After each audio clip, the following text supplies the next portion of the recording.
Gotta do one photo.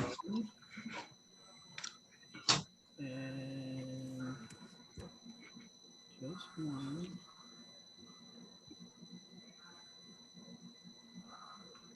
Oh, YouTube.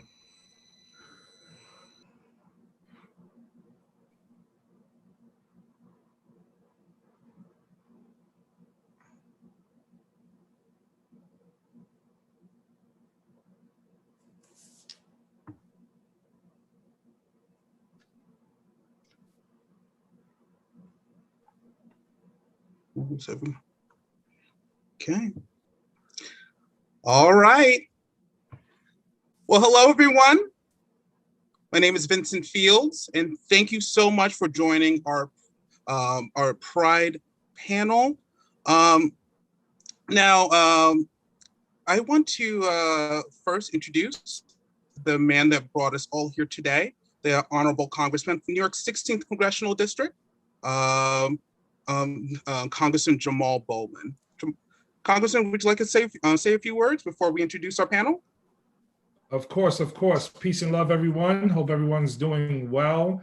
Happy Pride Day and month to all out there. It's our pleasure to convene this conversation this evening. This is about pride. This is about equality. This is about justice. And this is about fighting for equal rights. And as we know, the Pride community has been doing this for decades, holding America accountable and making sure we are uplifting the rights of all people. So it's my honor and privilege to do this. Thank you all for being a part of this. And let's have a great conversation and continue to uplift those who need our support. So thank you all for leaning in. Let's do this. Let's get to work. Excellent.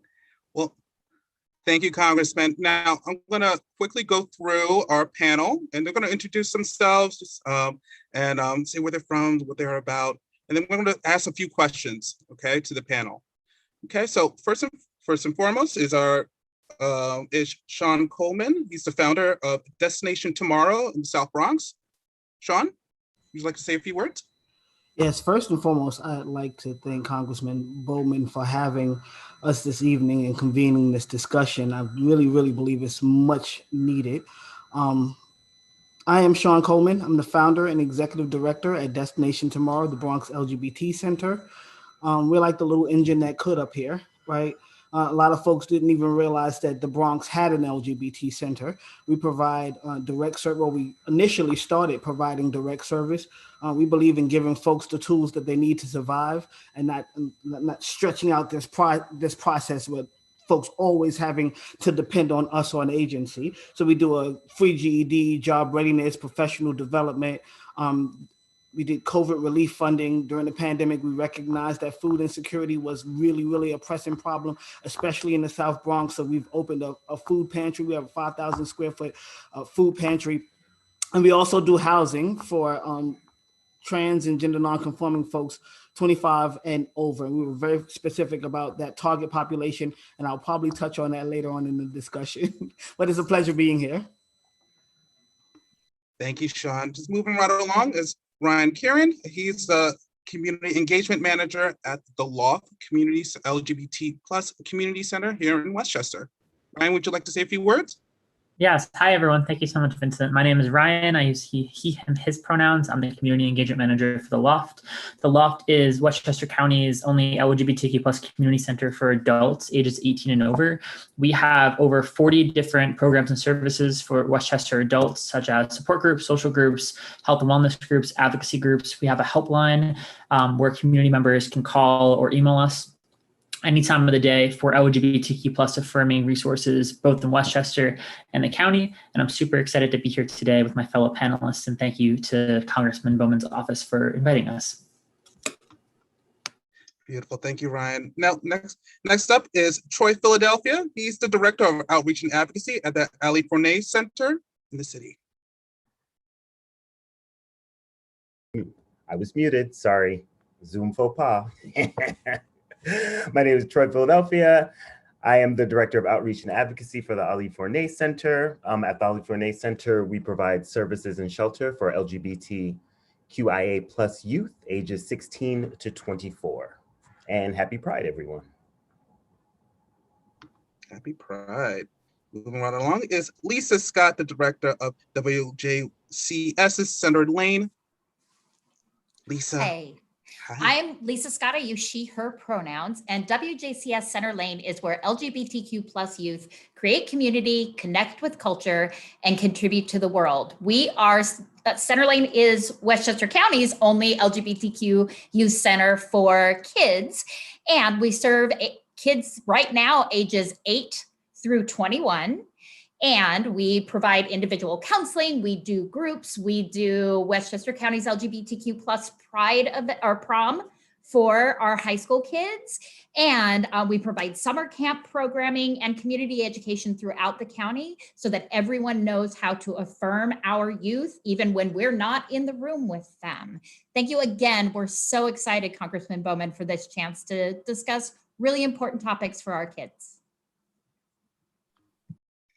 And last but not least is Reverend Marianne Edmond Allen.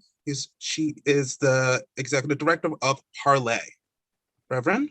Hello, my name's Marion. I'm so happy to be here.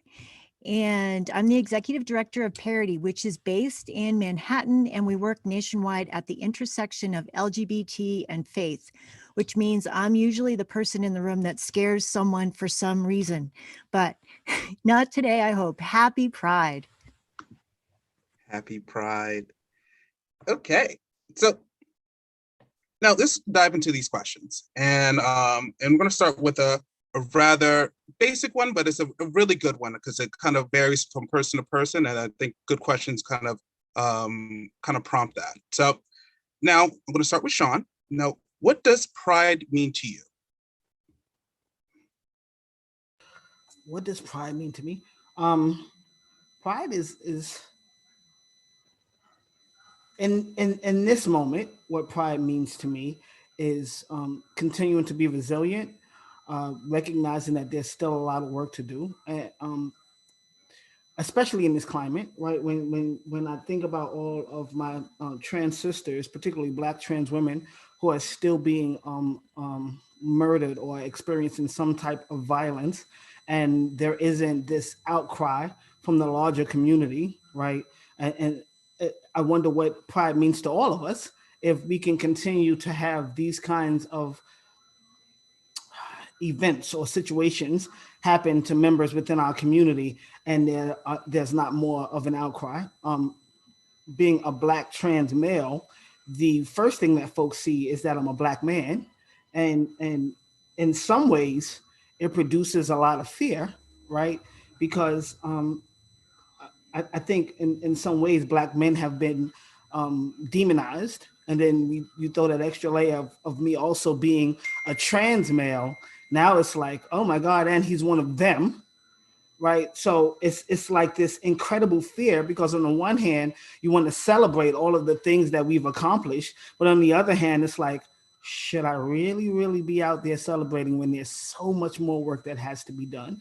And then that whole fact about how corporations will come and co-opt the movement and plaster rainbows on everything, and there's no investment in the community at all. So just trying to figure out how we kind of make folks really see the reason that pride exists, how some of those reasons still exist, and how we continue to kind of conspire together to do the work.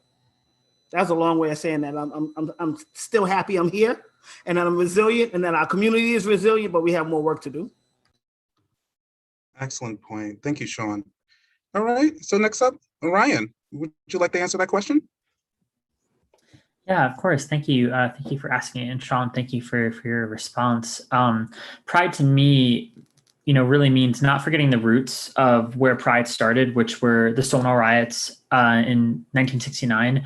So really how pride was built off trans women of color, drag queens, BIPOC activists, really, such as Marsha P. Johnson, Sylvia Rivera. And to me, I try to carry that with me every Pride season. So, every June, but also the 11 months out of the year that it's not Pride season. So really, because, the work doesn't stop just when it hits, the work doesn't begin when it hits June 1st. The work is 365 days out of the year. So really, kind of echoing a little bit of what Sean said, it's pride means being my true self, but also continuing to advocate for those members of our community who are the most marginalized and who need the most support, now and always.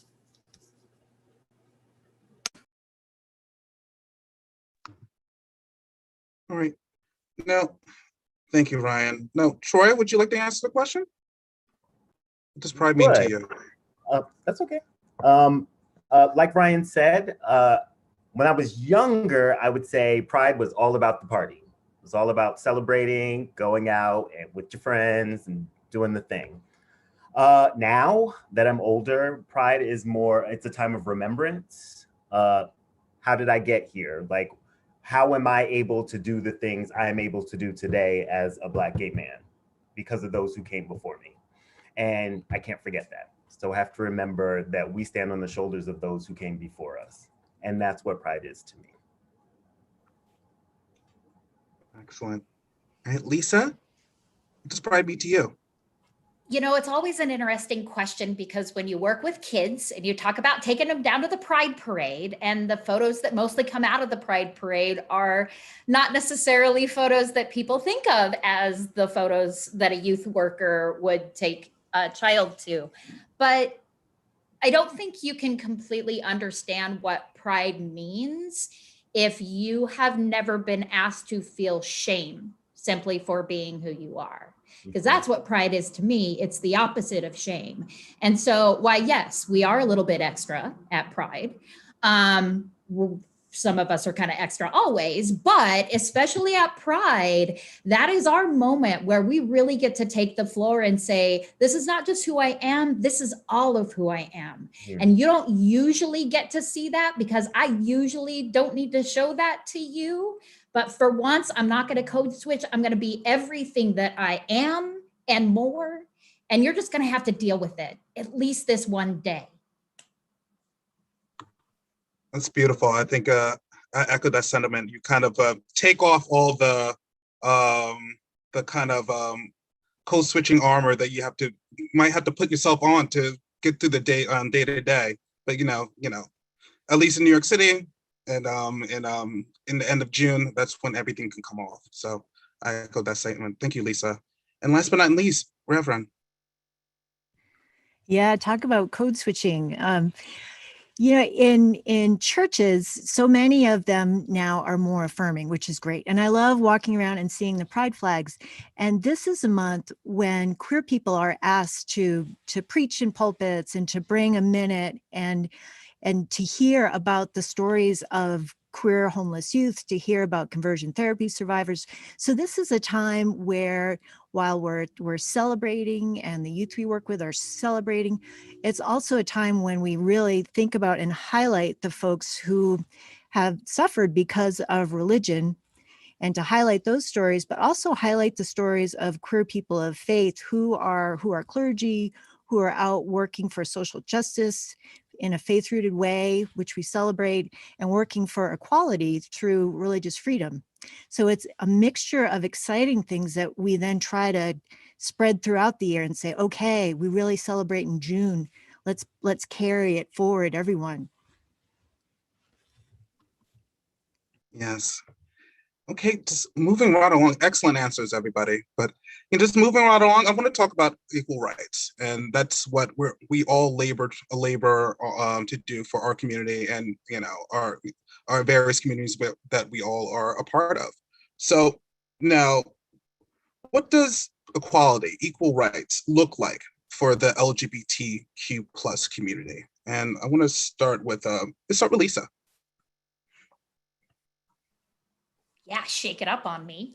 I think equal rights can be a little bit complicated whenever you're talking about historically marginalized populations, because I tend to think about it like going to a rock concert. And equality means it's first come, first serve, and everybody has equal access to the show. And that's assuming that everybody can just take time off work to line up early for however long that works, that everybody has bodies that can sit outside and wait for this show to start. And then when we do go in and we get our standing room only tickets, that I at 5'2" have the same equality to see the stage as a 6'4" person standing in front of me. right? And so that is equality in name, but I'm going to age myself here. My first election was for Bill Clinton, and I lived in the state of Colorado. And right then they had a piece of legislation called Amendment 2 that was later struck down by the Supreme Court. And what that was supposed to be was keeping us from having special rights, right? But sometimes equal rights are special rights. Sometimes equal rights mean to get to equality, we all have to change a little bit. And so equal rights means putting pronouns on our Zoom pages. Equal rights means equal access to the bathrooms. And sometimes those changes can actually lift all of us up, right? So my nephew and my niece, who are both named Sam, might really like having pronouns in their email signature. That might matter to them, even though they're both cisgender, which means not transgender, right? But, and like, I think we can all appreciate bathrooms that are safer and easier to use when we all go to genderless bathrooms. So sometimes it raises us all up, but it's important to center the fact that while it might make all of our lives a little more complicated or a little easier, it is life-saving to some people. Excellent. All right, now Troy, want to take a stab at the question? What does equality look for our community? Absolutely. I was just going to agree with Lisa, what Lisa had to say there. It's not about equality, but more so about equity, which is, you know, there are people that might need a little extra help, or there's that picture of the people standing at the fence. I'm sure everyone has seen it. So that's what for me personally, that's what it would look like. Ryan? Yeah, definitely. Thank you, Vincent. You know, as Lisa and Troy, you know, I agree, you know, wholeheartedly with what both of them said. You know, when I think of equal rights too, I think of just wanting and needing the same rights that heterosexual and cisgender identified individuals already have. You know, not really necessarily having to fight for non-discrimination policies across necessary every areas of life, such as housing, education, you know, federally funded programs, jury service, kind of, you know, being able to walk into a situation and almost having a blank slate, and not being hindered due to your LGBTQ plus identity. You know, a federal piece of legislation that we all talk about is the Equality Act, which, you know, would essentially kind of amend existing civil rights law to provide the same rights as cisgender and heterosexual, you know, identified individuals have. So that's something that I usually think about when I think about equal rights. But also, I think it's important, just as Troy and Lisa just mentioned, that we consider, you know, equal rights, but also equitable rights within our discussion, in terms of like what actually is equal and equitable. Reverend, how would you say, what would equality look like in our community? From my faith-based lens on this question, a lot of people think, okay, well, if you're LGBT, that means you're anti-faith, you're not a person of faith, when actually the surveys show that more than 50% of queer folks are faith folks too. So what I talk about when I talk about equality is, okay, if you're LGBT, we're leaving a bit of power on the table here by not really advocating for our religious freedoms. So religious freedom isn't just for a certain minority, it's for every single person of belief or non-belief. But I think especially LGBT folks, we need to be advocating for that and saying, hey, I'm a person of faith, or maybe I'm not a person of faith, but I care about my LGBT siblings who are people of faith, and really go for that equality. I think that's an issue right now that is super, super important. And I ask everyone to really speak up and stand up. Very true. Thank you. Thank you. And now, Sean? For me, equal rights means a seat at the table, right? And not allowing others to create a narrative, or in this case, policy that may not fit all members of the community. It means changing the faces of some of the folks that have historically been the loudest voices in the room when it came to LGBT rights. and policy. It means making sure that there's diversity as we begin to dig into what equity actually looks like, and understanding that what's going to work for us in the Bronx may not work for folks in Manhattan or other communities, and recognizing those sub communities and truly digging into what's needed in those communities. That's what equity looks like for me. All excellent answers, and thank you for that. As we labor towards equality, it's good to know what the goal is, and to hear everybody's answer to that really kind of is, at least for me, very affirming about, I think we're moving in the right direction. And how do you make actionables of after listening to all of these things that these people just said? It's kind of like, what's the work that needs to be done? And so thank you, everybody. I really appreciate that. All right, so I'm moving right along. I'm going to bring on the topic of accountability. And so the question is, how have you seen stigma affect the lives of BIPOC, trans, and non-binary persons? And this can be in terms of health, housing, or criminal justice, or another topic. How has stigma affected the lives of BIPOC, trans, and non-binary persons in your work? And I want to start with Ryan. Yeah, thank you, Vincent. This is it's a heavy question, because trans and non-binary BIPOC community members are, as Sean mentioned before, are being murdered across the United States just simply for existing. So I also, kind of being conscious that I'm a cis gay white man, I also want to make space for some of my other panelists here to kind of share about their experiences about the work that they do. Before I close, I'll say that one of the LOFT programs is Proudest Me, which provides case management services for Westchester and 6 additional counties, and focuses specifically on TG and CMB communities, specifically communities of color. And what my colleagues would say to this question is that discrimination and stigma, affects all areas of life for those who identify as TG and CMB and BIPOC. The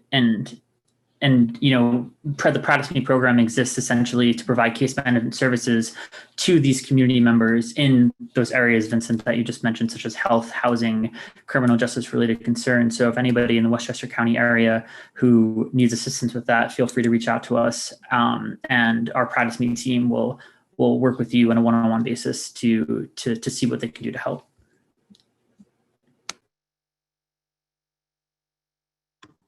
All right. Sean, do you want to take a stab at that question? Like, how has stigma affected the lives of BIPOC, trans, and non-binary persons in your experience, in your work? How hasn't it would be a better question. I'm trying not to be the Debbie Downer, but man, no, speak on it. That's why we're here. That's why. You can just take a look at the shelter system, right? That's the reason we started the Switch program, is because we had trans and gender nonconforming folks who are frightened to go into a space that's actually supposed to be uplifting and empowering for them, to help them get on their feet, right? So just the way that they're handled when attempting to access these services, when it comes to the shelter system, when they finally find a program and they're trying to use a voucher or whatever else they need to use to secure permanent housing, and the landlord then begins to discriminate against them because maybe their identification doesn't match, or their appearance doesn't look like what society told you that specific binary gender should look like, or when it comes to healthcare, we've seen healthcare with COVID, we've seen how it's come in and ravaged our community, right? And that was primarily Black and brown LGBT folks who caught the worst end of COVID and had the least access to resources to actually help them. So I think the best, and then criminal justice, and then I'm really trying not to take up too much time too. But the other thing is, it's all conflated in the fact that when you have these social movements, or these criminal justice movements, or all of these movements that are designed to kind of address some of these issues, right? With Black Lives Matter, and I'm not going to pick on them, but I'm going to just use them for the purpose of this discussion, how they're not welcoming when it comes to advancing or highlighting or allowing folks to use their platform to really speak about trans people that are being murdered and other LGBT folks that are actually experiencing some type of violence. Then that they never show up when it comes down to what's happening within our community, but they always expect us to be there for them when the situation is reversed. So that in of itself creates this silo which we try to work from, that with limited resources, limited platform, limited visibility, it kind of cripples you. So that's where it starts at. Thank you, Sean. Thank you. And just for our viewers, I know I'm throwing a lot of acronyms. So BIPOC means Black, Indigenous, and People of Color. Okay. All right. Now, Troy, would you like to answer the question? Let me just remember to unmute myself. I feel like, especially with my agency, I see it every day. BIPOC and transgender and gender non-conforming people, we are all existing in a system that is built not to service us. we all live and function under all of these systems that work against us. And I see it every day when our kids come in, like a trans woman just trying to live her life, walking down the street on a daily basis. We just see it all the time at every turn, how it affects them. And especially I want to bring up mental health, how it really affects people's mental health. It's like, that's something that people are really forgetting a lot of the time. And I see it a lot.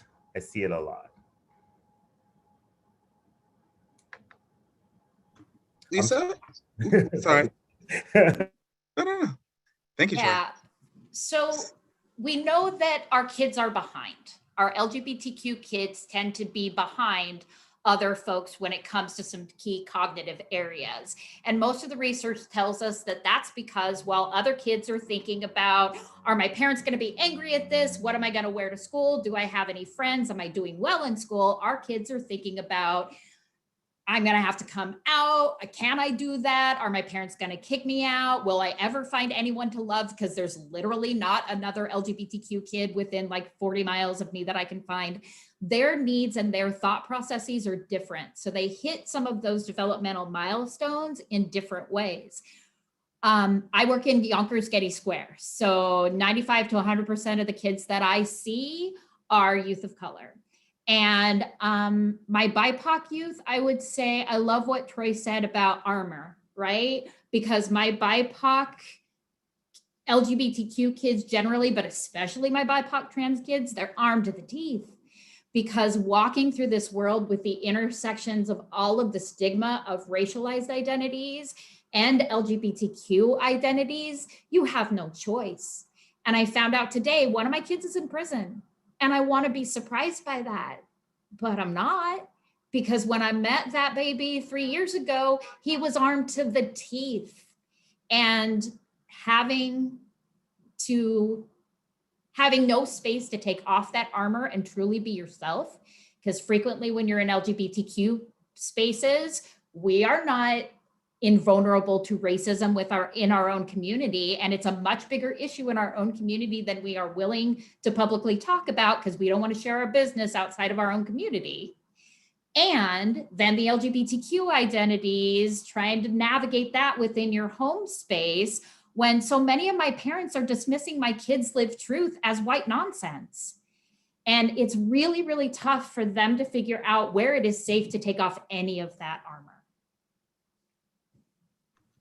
Thank you, Lisa. And Reverend, would you like to close it up for this question? Yeah, for sure. So I totally resonate with what Lisa said. I was the executive director of an LGBT youth center, and I have way too many stories of young trans and non-binary kids of color, and I have 2 trans kids myself. There are so many factors, and they're seeing kids try so hard and journey and then have some stupid thing happen, and then they'll end up in the criminal justice system, or they get kicked out of school, or they get kicked out of the athletic program that they'd worked so hard to get to because they are queer. And there's so much more work that needs to be done. It's so much more work. And this is part of what I talk to churches to all the time. If you want to do a ministry that means something in your community, this is the ministry. Let's talk about how you can do it. And let's talk about it yesterday. Thank you, guys. Can All I right, moving. jump in and ask a follow-up question? Absolutely. That was a great, the whole thing has been a great discussion. I'm here texting with my team and we're just like super captivated over everything that's being said. Can I just ask a general question? I would love for everyone to respond. What can you tell teachers and school leaders and school systems to help them create safer spaces for our LGBTQIA plus youth? What message would you give to them? What would you say to them? What do they need to do? You all may know I worked in education for 20 years prior to running for Congress. I was a teacher, I was a school counselor, and I was a middle school principal. And for me, creating a safe space for all students was kind of second nature because of my personal background, but also because of my guidance counselor training. So it was all about social and emotional learning. What message would you give to educators? Because schools should be safe spaces for all children, but they're often not. So can, start with anyone and, maybe Troy start off and then we go around. I feel what's missing in a lot of institutions is cultural competency. That's something that's lacking at a lot of agencies in the city, I feel, or a lot of institutions in general. They're not familiar, they're uneducated, they're ignorant. I feel like if we provide them with the tools that they need to understand and not be ignorant, then we would achieve cultural competency and create an environment that's welcoming to everyone. I feel like if that could happen, that's a huge step. People being culturally competent and taking off their blinders. That's it. I'm sorry. Thank you. Speak to that too. We do a lot of trainings of teachers across Westchester County and healthcare providers and a lot of other folks. But one of the things that we talk a lot about is that you have to talk about it. I've been a queer professional for 20 years. I've been professionally queer for 4 years. And this is the first job where I could fully be out at work. And I was working in schools for another agency and they were like, yeah, but you're here to talk about this. And if you mention being queer, you're bringing that into the table and it's all about you, right? But we need our queer icons to be recognized within the classroom in every topic, right? There are queer mathematicians. Why aren't we teaching not only their math, but also that they are part of the LGBTQ community? Historians, we have to be able to talk about it. And I know why people don't. It's the same reason why folks like me don't want to talk about race. We're scared of it. We're scared we're going to say the wrong thing, do the wrong thing. So we try to avoid the topic. But when you do that, it indicates that the topic is shameful and we shouldn't be discussing that in school. So if the teacher gives permission for the conversations to happen and is open to the conversations, then that conversation can happen. But the teachers also have to be educated because they are going to say the wrong things a lot of the time and they need some support to be able to get any of this right. And I would add school administrators and district administrators to that list as well. It has to be across the board. Everyone needs to be trained in all of it. Yeah, bus drivers, lunch staff, so much bullying is happening under the radar of the folks that are supposed to look at it. Everyone needs to be trained. I can jump in next and share that I'm a social worker. So for part of my MSW field placement, on top of working with the Loft, was in a school in the Bronx, which is where I'm born and raised. And I remember when I first came there for an interview, I stated that I'm an out, proud gay man, and the social worker said like keep that on the hush basically, because kind of parents and kind of community members would be comfortable with that. And that was kind of the norm within the school system. So I think it's really important in Congressman Bowman, exactly what you just said, that school administrators are really the people who are kind of like at the forefront of enacting these changes within schools. And also, I mean, in New York State, for example, there's no sexuality, education standards across the whole state, for example. So right now, LGBTQ plus, identities, are not being talked about by any means, essentially across the whole school systems. So just kind of uplifting that, because that's a piece of legislation, of course, through the state legislature, but that could be implemented, countrywide. Like the fact that, if LGBTQ plus youth, and also, when LGBTQ plus youth become, young adults, and then of course, older community members, when you grow up and you just learn about like, what is the difference between sexual orientation and gender identity? Wow. Like, that identity exists. Maybe that's me, that internal turmoil that they may be going through can be reduced drastically just because they realize that there's other people out them like themselves.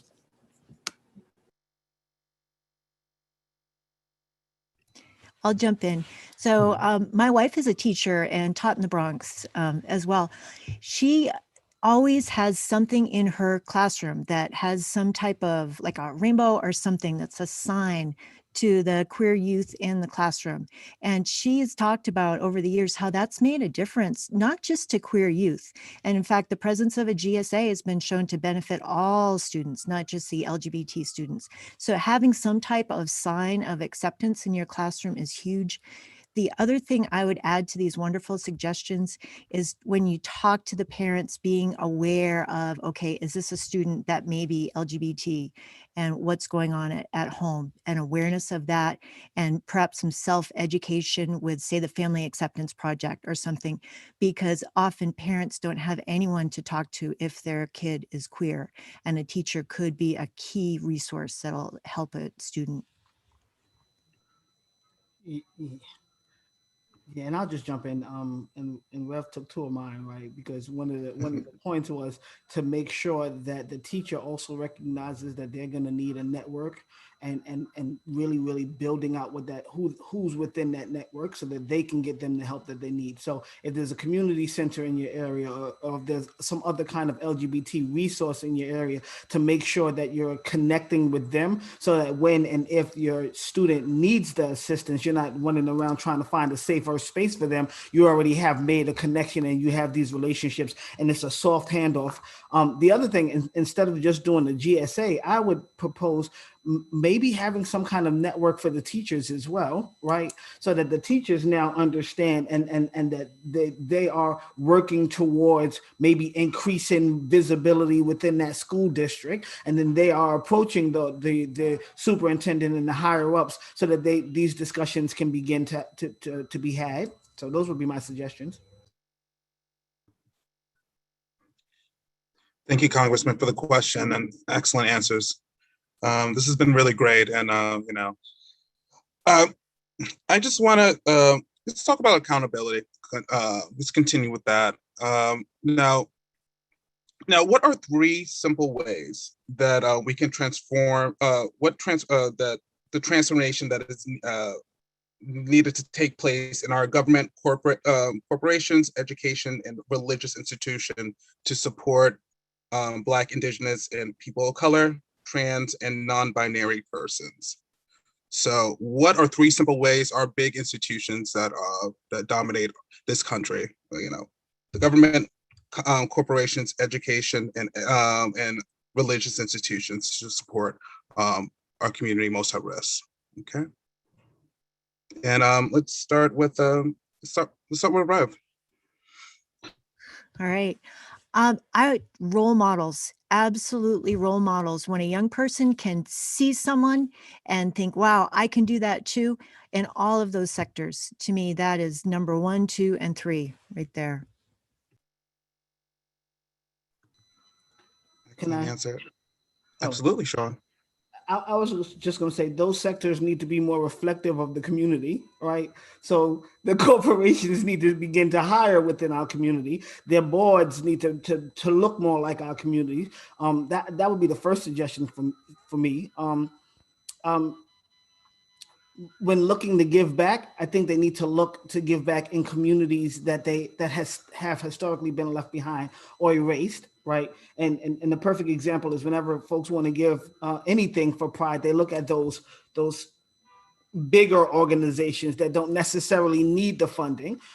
So if we're going to begin to kind of transform and really, really look at where the needs are, then we have to find those grassroots organizations, those folks that have boots on the ground that understand what the community needs, and they can kind of point you in the right direction. And then more investment in job programs and I don't want to be like those social programs, but more investment in community, like even if it's just small businesses. Like, why are we settling for a shelter system when we should be looking at home ownership? Because we understand home ownership is a pathway to building wealth, right? To some kind of financial stability. So maybe putting more into those resources as well.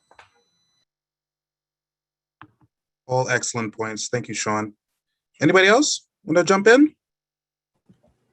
I can just jump in really briefly and also highlight kind of bringing in, kind of like Sean mentioned, your local LGBTQ plus community organization that is hopefully more grassroots for routine trainings, not just a training, every June or every other 3 years to kind of check a box that says like, I'm LGBTQ plus affirming, kind of like make it part of your, like include that in your routine budget to show that you actually care, not only about, LGBTQ plus cultural competency, but also to really support, BIPOC, TG and CMB folk. Because the thing is it's so easy to do something to check off a box, but the real work is when you actually, incorporate it into, your everyday work that you're doing. So I definitely would highlight kind of looking up your local LGBTQ plus organizations. And if it's one thing that COVID has brought, it's that, there's a center anywhere that will do a virtual training, for the community. So there's really no excuse saying like, even if you don't have a local center, you probably do have a local center if you look close enough. But if you don't, then you're not really doing the work essentially to find the people who are out there already doing the work, in which you can then pay them for the work that they need to do. I think Lisa wanted to jump in. Did you want to say anything, Lisa? Or Yeah, so my current 3 would be healthcare access and autonomy, especially for our young people, is crucial. Number 2, degendering our schools. We still line boys up here and girls there, and graduation robes still are gendered, and there's so much gendered. It's not just bathrooms, it's a whole system that is gendered and needs to be degendered. And government, we love you. The Dignity for All Students Act is amazing. The Gender Expression Non-Discrimination Act is wonderful. We need government to fund their mandates. We need government to fund the education that's necessary for these laws to actually make a difference in people's lives on the ground.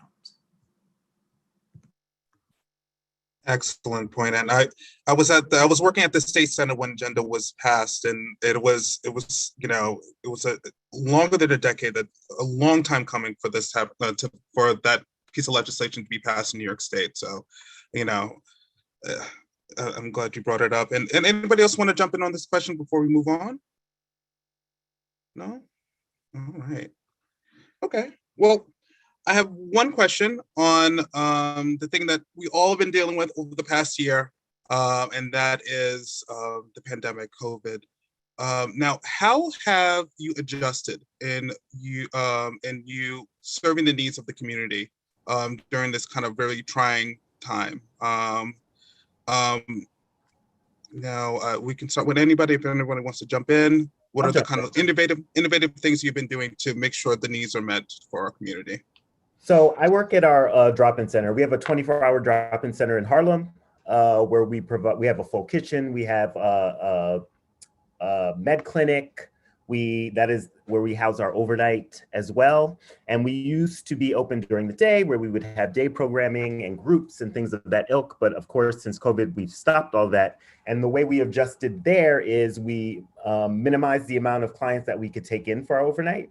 I think we were taking in about 20 to 22 people. I think they narrowed it down to about maybe 5 to 10. And we started doing triage from downstairs. So what we do is from our front door. So we do allow them to come to the front door. People can get meals, they can get socks, they can get underwear, they can get supported with telehealth upstairs. We just tried to work around it, I guess, and try to provide some services, but it still has been kind of stunted, I would say. Anybody wants to jump in? What are the kind of innovative things you guys have been doing for the past year? Yes, Reverend. We needed to move virtual. Unfortunately, we were doing lots of in-person street outreach things for youth.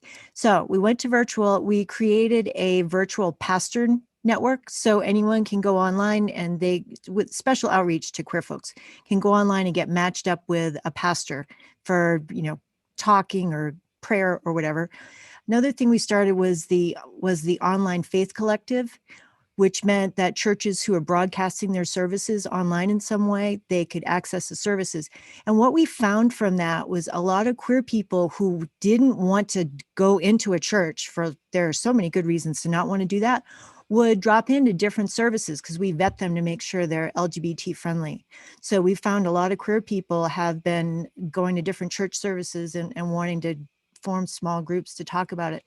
And the last thing we did was we started a lot of small groups for queer youth where they could earn some money and do some different things. What we're trying to do is to take our budget and push it outwards to people who are really in need, particularly queer youth. So that's what we've been doing. And this is Ryan from the Loft here. So like many of the other organizations, when COVID hit, we really transformed all of our programs and services and moved them virtually. So the majority of all of our programs and services are still operating virtually today. We've had, I believe it's something around 2,400 individuals fill out like our virtual group form for our groups and services over the past almost year and a half now, which is, has been incredible. But it really just showcased the drastic need that the queer community, had during COVID-19 and still has today in terms of lack of support, lack of resources. So the Loft is kind of, we're examining move back to in-person, programs and services, of course, but we're in kind of like that in between right now where we realize the benefit and the reach that we have with virtual programs and services, just trying to figure out what's the best way to keep that. Because, we don't want any LGBTQ plus community member who has maybe found our center or found another center here, with my colleague speaking tonight, to lose that support that they might have found due to COVID. So yeah, thank you. So initially, we took everything virtually, right? And we did our GED program via Google Classrooms, and we gave parties though, right? Because people were so fed up and tired and isolated, and we're not dealing with the isolation well. So we did weekly parties, and to go along with our support groups. But eventually, what we did is we reopened. And we followed all of the CDC guidelines because we realized there were a lot of organizations, most of the organizations in the city decided to stay closed. And our community were dealing with that anxiety and social isolation. And they really, really just needed a place that they could connect. And we have 3 locations. So we decided we were going to open up and we were going to make sure we followed CDC guidelines, and it worked out. And we went back to doing our testing, but we did testing by appointment only.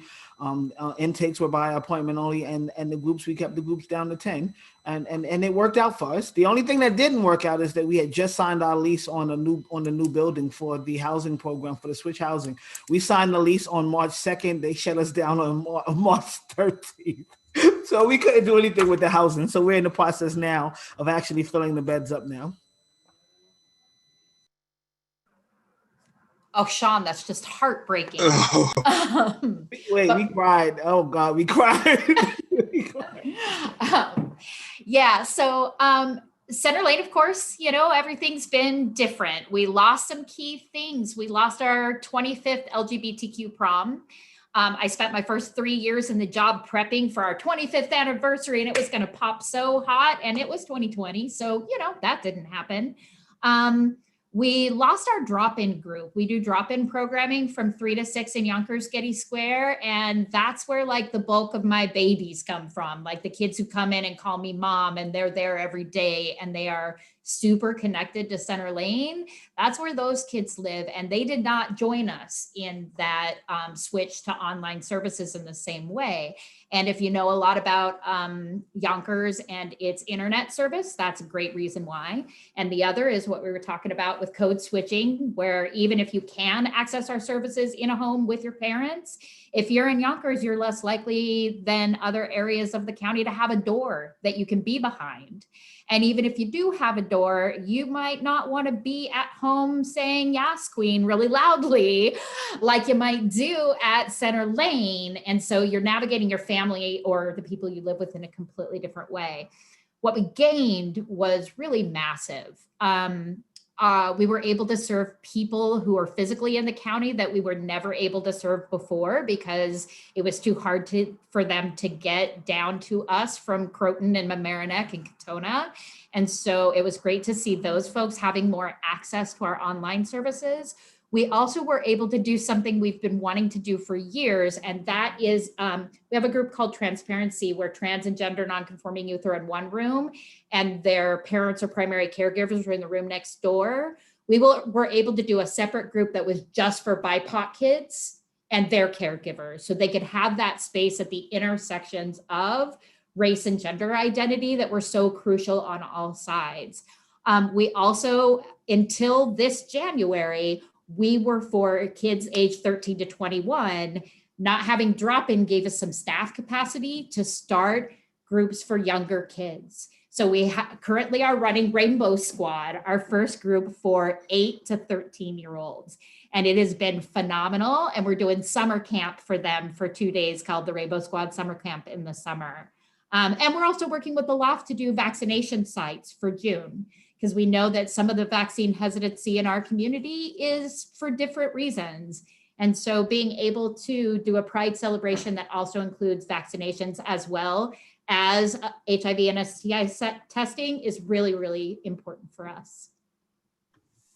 Excellent. I hate to cut this question short, but we're going to move along just because of time. Now, I just have one last question, and I want everybody to answer. Now, what brought you to this kind of work? What brought you to this kind of public-facing serving role, helping our community kind of get to the next level? And if you could offer one simple way to affirm members of the LGBTQ plus community, what would that be? So, does anybody want to kick it off? Or I'll jump in. I'll start off. I worked, I've been with my agency for 12 years, going on 13 years. And the way I got it's very funny. I used to work for New York Presbyterian Hospital in development, and I was an event planner. And it felt, I don't know, I worked in Washington Heights, I live in Brooklyn, like that's a lot of train for 6 years. That's a lot of train. And I was feeling a huge disconnect from the LGBT community. I worked in development with like all women, nothing against women, but it was like all cisgender straight women. So not fun, I'm kidding. And I was feeling a disconnect from the LGBT community in general. Because it was a very demanding job. And my friend worked for the Ali Fournay Center. He said, why don't you take a break and come here? And you're always saying how you feel disconnected, and take a break and come work with the kids here. And that's what I did. And then the job market crashed. But it didn't matter because I completely fell in love with my job and I truly found my calling. So, thank you, job market. And what would be a good way for somebody to affirm the community?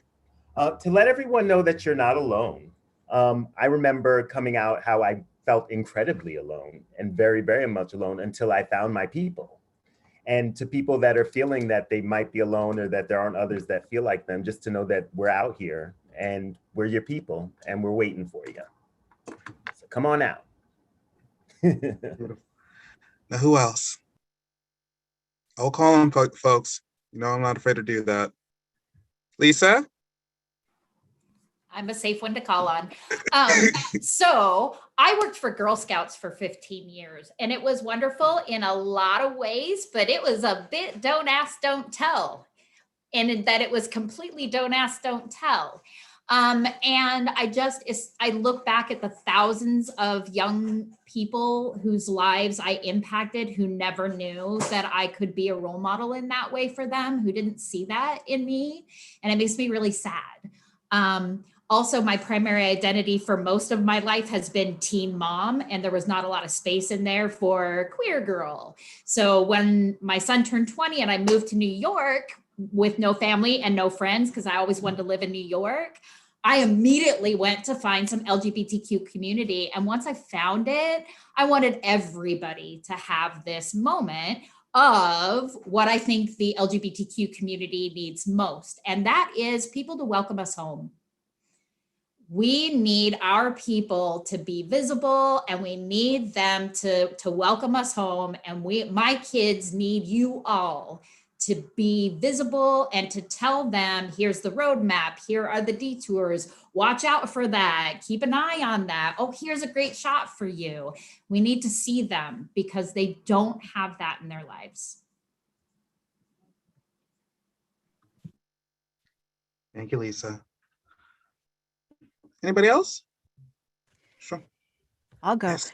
So I ended up doing this work because, and I'll just be real honest here, I got mad. You know, in the church world, I saw how queer people were being excluded, and I was like, oh, the hell no, enough of that. So I transitioned my work to, okay, how can queer people have access to God? And that's what I do all the time now. And I'll also say something else I probably shouldn't say for my affirming thing to the community. I believe God made queer people extra special. And I truly believe that, and that queer people uniquely reflect the beautiful diversity and love of God, and God loves you. Full stop. Thank you, Reverend. Ryan? Yeah, thank you. Sean. Sorry, Sean, you can go ahead. Go ahead, Sean. I was just going to say, what brought me to the work was the fact that I didn't see folks that looked like me doing the work, right? There wasn't a Black trans director or director of outreach or programs or any of those things, right? And more specifically, in watching the programs that did exist, I watched how they, in some ways, also erased my community, right? How they weren't as affirming for the trans community. It was this whole gay rights movement, but it didn't include those very folks that actually started the movement. And I wanted to make sure that that we were seen, that our needs were going to be met, and that we had a voice. And I guess, like the Rev, I got angry, and I was like, okay, I got to throw my hat in the ring, because my grandma used to say, if you don't see it, then it's you. So I just decided that I had to do it. And my one affirming thing would be, anger is good if used in the correct way, and that we're going to now figure out ways to use the anger to recreate a system that is uniquely designed to address our needs.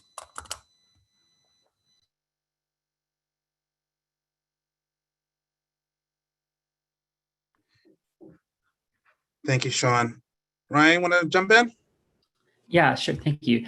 So I found this work, surprise, surprise, I'm a little bit on the younger side, but out of college, and I really was, I went to a small Catholic high school. So kind of growing up, I didn't come out until I was in college, and I really wanted to find that LGBTQ plus community that I felt like I didn't have growing up.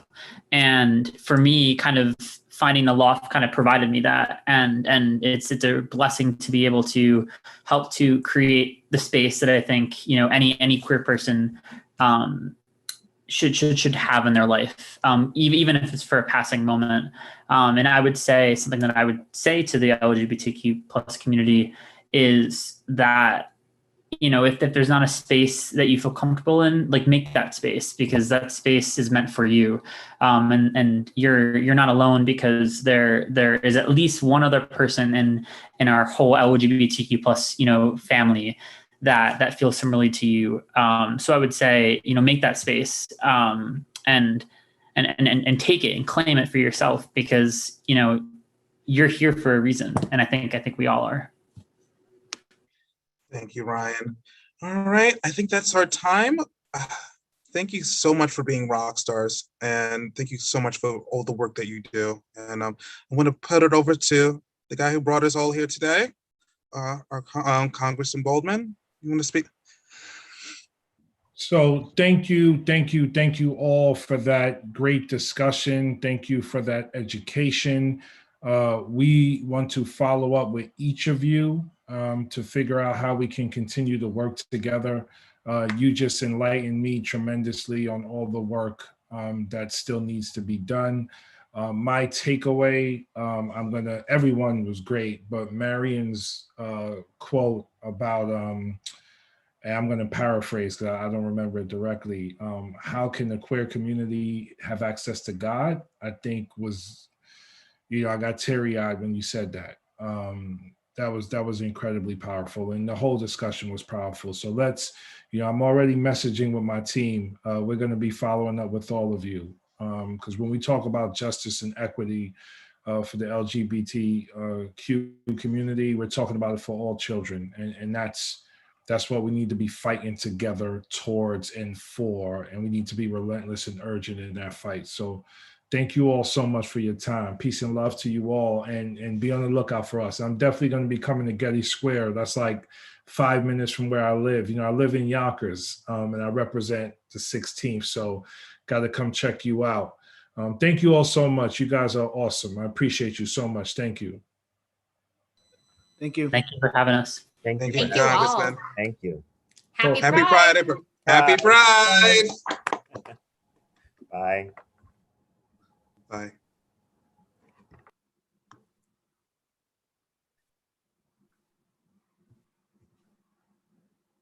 How are you feeling, Vincent?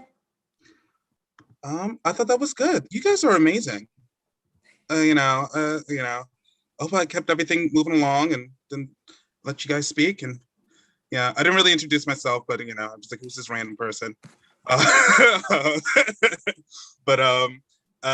you guys are really awesome. Thank you, Quantel, for asking me to do this. This was such a treat. And yes, I have to stop by Center Lane as well. I have not. I know where your the center is in Getty Square. I have never stopped by yet. So I'll do that. I'll definitely do Well, that. don't drop in now because we're No, of course, let's of drop course. in at the boat.